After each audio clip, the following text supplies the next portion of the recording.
So I want to ask you guys a question. What is the first ever console that you remember that you could run emulators and homebrew on? For me, it was the Sega Dreamcast and the original Xbox. The original Xbox in particular was an amazing system to run emulators on, and even to this day is still a very viable product to use to run your 16-bit, your 8-bit, even some 32-bit emulators on. The OG Xbox was really the killer app at the time because not only did it have 64 megabytes of memory, which at the time was considered pretty large, it also had a built-in 8GB hard drive and of course could be expanded with a modded system. Later on, of course, the Nintendo Wii was a very popular piece of hardware for emulators, and a lot of people really got their start running emulators on the Nintendo Wii. And of course, we can't forget about the handheld systems such as the Sony PSP, the Nintendo DS, the 3DS, and the DSi all have really great homebrew and emulators available for all their respective systems. But what if we go back, further back than the original Xbox or the PlayStation 2, and take a look at the Nintendo 64? Is it even possible to run emulators on the Nintendo 64 without any type of hardware support? Well, the results here may actually surprise you. As it turns out, the Nintendo 64, with its cartridge-based system, is quite capable of running retro games via emulation without requiring any hardware assistance. And in today's episode, we are going to take a closer look at the Nintendo 64 and some of the really cool retro games and emulators that you can play on the device today with either an EverDrive cartridge, an emulator, or of course the Mister. Now before we start, it does go without saying there are a few prerequisites before you can run emulators on your Nintendo 64. The first thing that you need is some type of flash storage cartridge, such as an EverDrive, and this is my original model EverDrive. Now, there are different versions of the EverDrive that you can get, and all of them simply do the same job, but you basically need this cartridge, this flash cartridge, before you can do anything else, and this is probably the biggest barrier of entry, and probably one of the biggest reasons why a lot of people, number one, aren't even aware that you can run old retro games on your Nintendo 64, and number two, simply because it's not as accessible as something like the original Xbox or the PlayStation 2 or the GameCube, where you have different storage options, cheap storage options that allow you to basically get ROMs and emulators installed on various storage mediums. Okay, so let's go ahead and take a look at the emulators that you can run on your Nintendo 64. First up is the NES via the Neon 64 emulator that's been in active development for quite a few years now. And I gotta say, the overall compatibility of this emulator is actually very, very good. The emulation runs at full speed. There are many games that are compatible with the emulator. It's not 100% accurate and perfect, however, because there are some mappers that are not supported. As you can see, I tried to run Batman Returns and it returned a mapper error. But the majority of games here are supported, they run great, they sound great, and the best part about running retro games on the Nintendo 64, in my opinion, is that you have access to the awesome Nintendo 64 control pad. And this is a great thing because not only do you have access to the D-pad, which for all intents and purposes is identical to an SNES D-pad on an SNES control pad, you also have the use of the analog stick.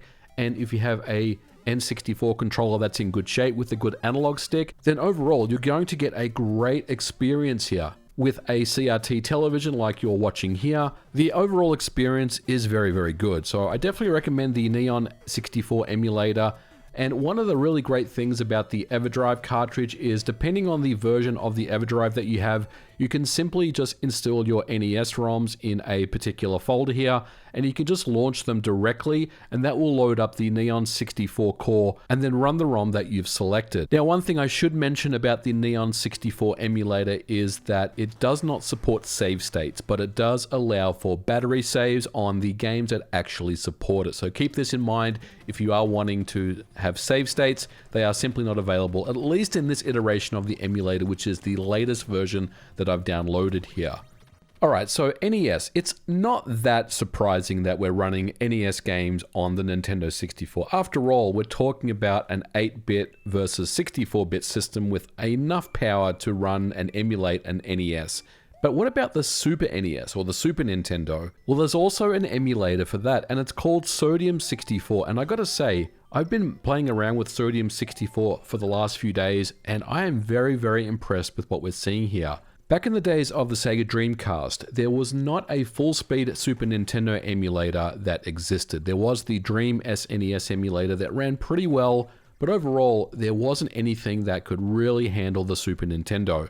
And this Sodium 64 emulator has been completely written in assembly language, and on the GitHub page, the overview says that the goal of Sodium 64 is to be fast and accurate enough to make at least some SNES games playable on the N64. It handles rendering entirely on the RSP in order to reduce load on the main CPU, and the results here are quite impressive. Now let's be very clear first and foremost, the emulator does suffer from compatibility issues, and there are many games that simply won't run or they won't run properly at all, and many of them have issues when it comes to things like Mode 7 rendering, for example. But the games that do run and are supported and are compatible often run with great performance, and this is quite amazing. That I simply can't believe my eyes that a Nintendo 64, which has a 96 MHz CPU processor, with some games running at near full speed. This is quite incredible, and some of the games that I did test included Super Mario World, which ran at near full speed at 60 FPS almost across the board. There was some compatibility issues when it came to Mode 7 rendering, as I mentioned. While it does have its issues, no question about it, does actually work. Other games that I tested including Zombie Ate My Neighbors, which again ran exceptionally well. I also ran Donkey Kong Country, which ran at a great level of performance. I also did run Mega Man X, which didn't fare as well, but it still ran at a decent level of performance. Now, one of the areas where the emulator does suffer is custom chips. Games that require the Super Effects chip, for example, are not compatible. Other games that support the DSP-1 coprocessor, for example Super Mario Kart, simply won't run. And games that require heavy use of Mode 7, such as F-Zero, are not really something that I would recommend. However, I'm very impressed with the Sodium 64 emulator. It's currently in ongoing development, and for something that is running purely in software, this is quite amazing. Now, of course, I'm never going to recommend this as the preferred way to run Super Nintendo games, but this is something that I think anyone that likes the Nintendo 64 and has an EverDrive cartridge should at least check out, because I think the results here may actually surprise you. Now, the next thing I want to talk about is not actually an emulator. It's more of a virtual machine / interpreter, and that is SCUMMVM. Now, SCUMMVM is the piece of software that allows you to run old point-and-click adventure games from companies such as LucasArts, Sierra Online, and many others. Now, SCUMMVM is available and has been ported to the Nintendo 64, and it's really awesome. It takes advantage of the Nintendo 64 gamepad, and it also allows you to connect the N64 mouse, which unfortunately I do not possess, but it does give you a better game experience. It also supports controller pack and flash RAM saves as well, and the really great thing about SCUMMVM on the Nintendo 64 is that it runs great. It's a very solid port. Now, one thing that I will say is that if you do want to run SCUMMVM on your Nintendo 64, and I do recommend it because with a CRT television, things just look so retro and so awesome. But if you do want to run SCUMMVM on your Nintendo 64, then you really want to make sure that you have a 4 MB expansion pack. Without one, I'm not really sure if there's any games out there that would be considered compatible, and all the games that I tested without a 4 MB expansion pack installed simply would not start and displayed this blue screen message. Now, this message is basically telling us that there is not enough memory to start the virtual machine for the game that you're trying to play. So make sure you have that 4 MB expansion pack, and I definitely recommend that anyone that is a fan of the Nintendo 64 have a 4 MB expansion pack anyway,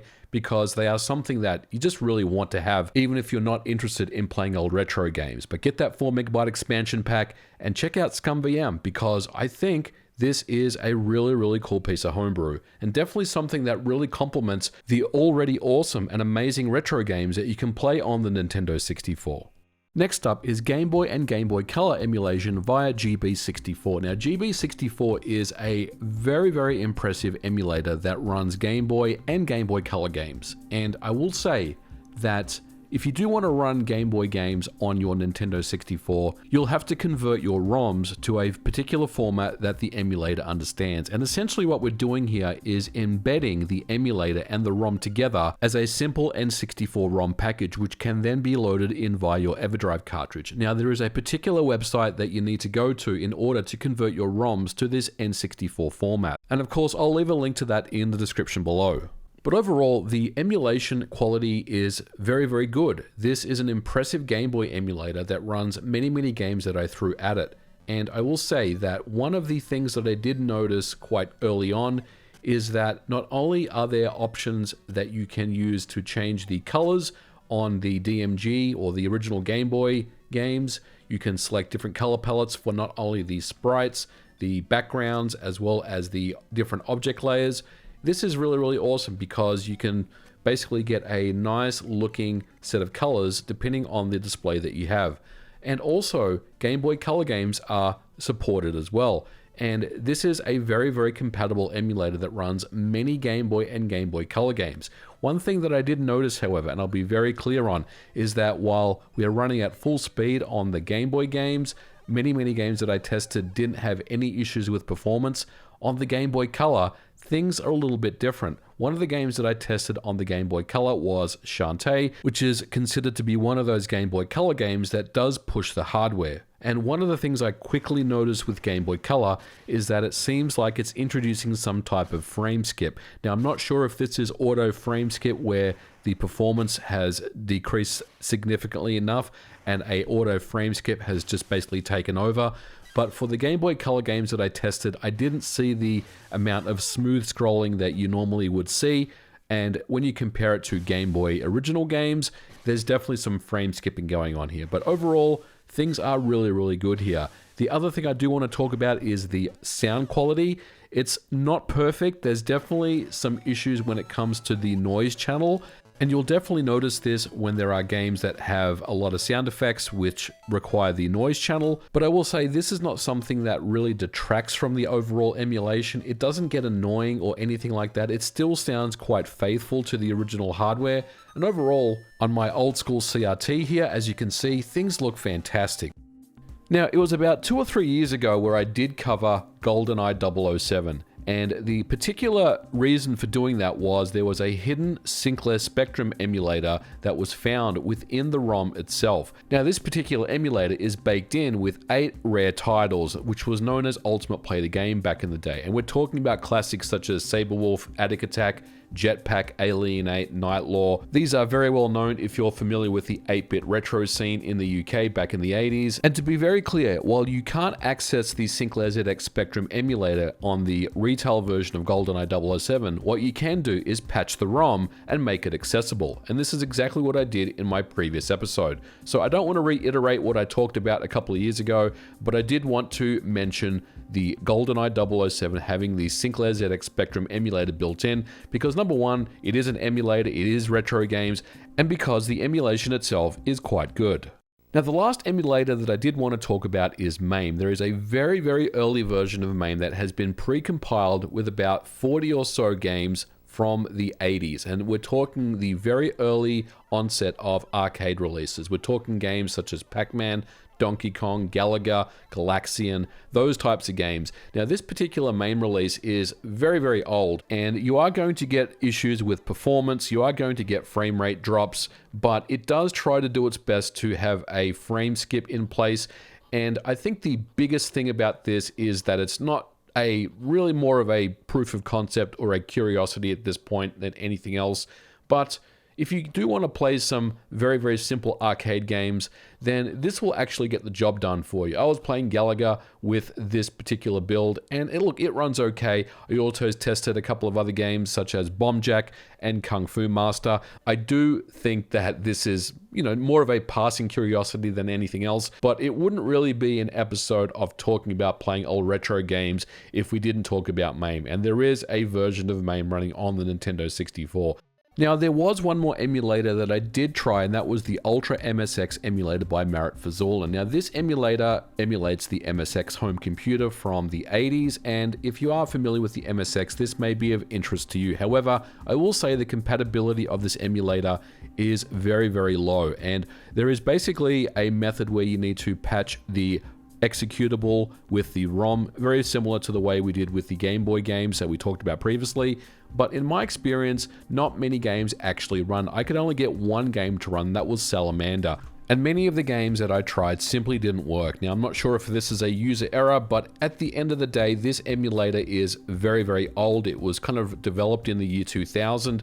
So unfortunately, it's not really something that I would recommend. If you are into home computers and the MSX, you may have some mileage here where you can take a look at some things, but for me, it was pretty much just an exercise in frustration. So there you have it, guys. The Nintendo 64 is not a slouch when it comes to playing old retro games. It certainly has enough horsepower under the hood to get the job done, albeit with, some limitations and some issues here and there. But overall, this is a pretty nifty experiment that I tried, and I do want to basically let you guys know that everything that you've seen in this episode, I will leave links to everything to download in the description below if you want to try it for yourself.